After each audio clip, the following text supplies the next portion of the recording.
యేసు రక్తమే జయం. పరిచర్య. Praise the lord. ఫిబ్రవరి 1వ తేదీ 2026. ఈరోజు దేవుని వాక్యము. నీ ప్రవర్తన అంతటి యందు ఆయన అధికారమునకు ఒప్పుకొనుము, అప్పుడు ఆయన నీ త్రోవలను సరాలము చేయును. సామెతలు 3వ అధ్యాయం 6వ వాక్యము. నీ మార్గమును సరాలము చేయు దేవుని సన్నిధిలో నీవు వేచియుండుము. ఆయన యథార్థవంతులను వర్ధిల్ల చేయును.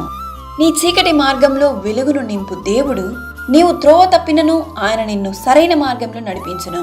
కావున నీ ప్రవర్తన అంతటి యందు ఆయన అధికారమునకు ఒప్పుకొనుము, అప్పుడు ఆయన నీ త్రోవలను సరాలముగా చేయును. ఈరోజు ఈ వాక్యం వింటున్న ప్రియ సహోదరి సహోదరులారా, నీ చూపు, నీ మాట, నీ ప్రవర్తన, నీ హృదయ తలంపు, ఆలోచనలు, నీ అలవాట్లు అన్నీ దేవునికి ప్రీతికరంగా ఉండాలి, పరిశుద్ధంగా ఉండాలి. నీవు ఆయనకు భయపడి జీవించినట్లయితే నీ ద్వారా అనేకులు రక్షింపబడతారు. అన్యుల ఎదుట నీవు సాక్షికరంగా జీవించదవు. యుక్త మార్గము తప్పక నడుచుకుని వారికి ఆయన కేడముగా ఉన్నాడు. నీ మార్గములన్నిటిలో నిన్ను కాపాడుటకు ఆయన నిన్ను గూర్చి తన దూతలను ఆజ్ఞాపించును. సకల ఘనత, మహిమ, ప్రభావములు యేసయ్యకు మాత్రమే కలుగునుగాక. ఈ ఫిబ్రవరి నెలంతయు దేవుని యొక్క కృపా, కనికరము, దీవెనలు మీకు, మీ కుటుంబానికి, మీ సంఘానికి తోడైండును గాక.